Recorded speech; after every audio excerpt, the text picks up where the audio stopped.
will fly.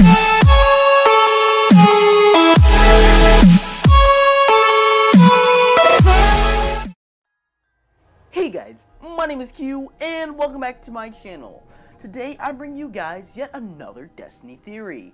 I'm really glad you guys like these series. I'm having a lot of fun making these videos, having a lot of fun diving into Destiny's lore and storyline, because we all know the game's initial storytelling kind of sucks. No offense to Bungie, we've gotten over that, but I still love making these videos, and Destiny has some of the best lore ever, really. But, okay, let's just get into the theory. This one may be my favorite of all time, but I have to admit, it is a little bit out there, just a little bit. Okay, I hope you guys enjoy it. Just gonna go out and say it. Every race has its own traveler. Okay, please, stay in mind. I know what you're thinking. You probably think I have no idea what I'm talking about. I don't think I can really know what I'm talking about. I'm just a stupid kid who's reading way too far into Destiny lore. Now, the idea is each race has its own respective traveler. Not specifically called the Traveler, they all do the same thing. Now, I know what you're thinking. Q, this makes no sense. You're just making blind assumptions left and right. Why are you making this video? Well, if you're done, here's my proof.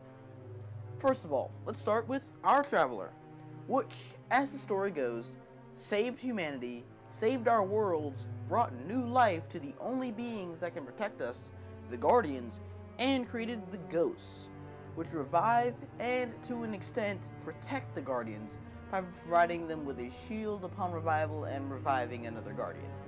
Now, we're going to have to compare these qualities to the qualities of every other race's quote-unquote Traveler. Now, we all know that stuff, but let's look at the relationship the Fallen have with the Servitors. The Servitors, according to the Grimoire, are very much gods to the Fallen. They protect their soldiers, providing a protective shield over them whenever they are near, shielding them from damage, just like the Ghosts. These Servitors are merely pawns of the Primes, however, which not only protect the Fallen, but also, when killed, are brought back to the Prime through their soul, which is obviously what you see whenever you kill a Fallen with a precision shot. We all know that. But the Fallen will do whatever possible to protect the Prime Servitors, for they cannot be revived without it. This is already providing that sort of triangle of leadership, or not leadership, sort of triangle of characters. There's the Traveler equivalent for the Fallen, the Prime Servitors, which I can only assume is, since each house is treated sort of like its own, very much like its own race, even though they are really the same thing with different colors. Each house has its own servitor, their own leadership, blah blah blah. Therefore, every Prime Servitor. Okay. Next, the Fallen have their equivalent of the Speaker in the form of Archons, who possess the strange power to communicate with and interpret the word of the Prime Servitors, much like the Speaker. So, Fallen, that checks out. Either that, or I'm reading too far into this. So far, if you're listening so far, you either believe me, or you just want to keep listening to how stupid I sound. But, either way, I'm gonna keep going. Next is the Hive. They have their own Traveler too, in the form of the Oversoul. This, like the Traveler, is hidden in the safest place possible, Crota's throne room. Even then, you do find your way there, and when possible, Crota summons it to protect both him and his subjects from harm, expelling all threats in range. Admittedly, this is probably the weakest part of the theory, but there's also the Shrine of Oryx, which possesses every trait the Oversoul doesn't. The Hive seem to worship it in a way, even though it is a shrine to Oryx, their real god. That is the Shrine of Oryx is the only physical manifestation of Oryx in the entire game. However, they will also do anything to protect it, and as a quote-unquote speaker, well, the Oversoul has Crota, and the speaker has Sardok. Now for the, quite simply the easiest one, the Vex. We've already met their Traveler. The Vex's good god is quite easy to point out, considering the last half of the story in the original game is, well, it's always referred to as their god. It's the heart of the Black Garden.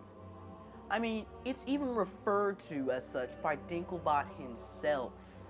The Black Garden, again, is hidden away in the safest part of the Vex territory, other than the Citadel, which is, of course, the Black Garden.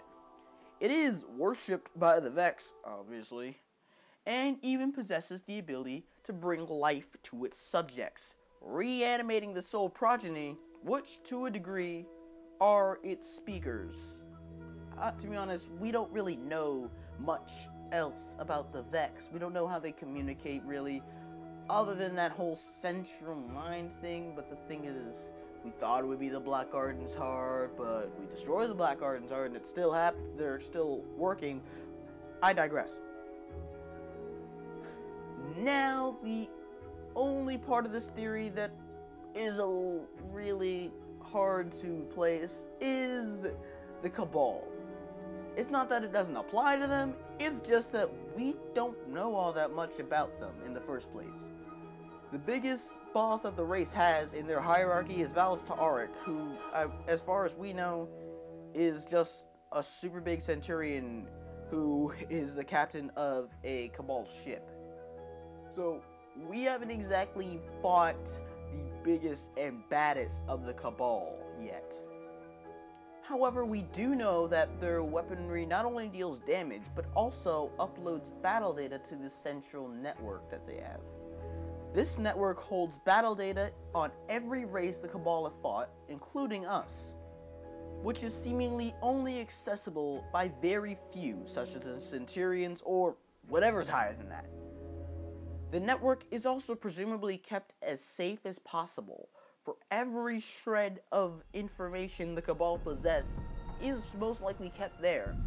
And while it cannot resurrect Cabal, in a way, the network does save the lives of Cabal soldiers, excluding skirmishes against Guardians, of course, because we can just destroy anything easily. Because it has not allowed them to gather information on, adapt to, and eventually conquer the foes and forces on other planets. Well, anyway guys, that is the end of the video. If you enjoyed, please leave a like. It would mean so much. And if you're feeling generous, please subscribe. It feels really awesome. I am Q. See you guys later. The price, everything the max. You can look alive, but you are not at rest. And ideas are flowing through your head. A million miles an hour, or lying in your bed. Or looks at life, you never thought you'd be. Working every day, working just to bleed. I know, I know, I know, I know.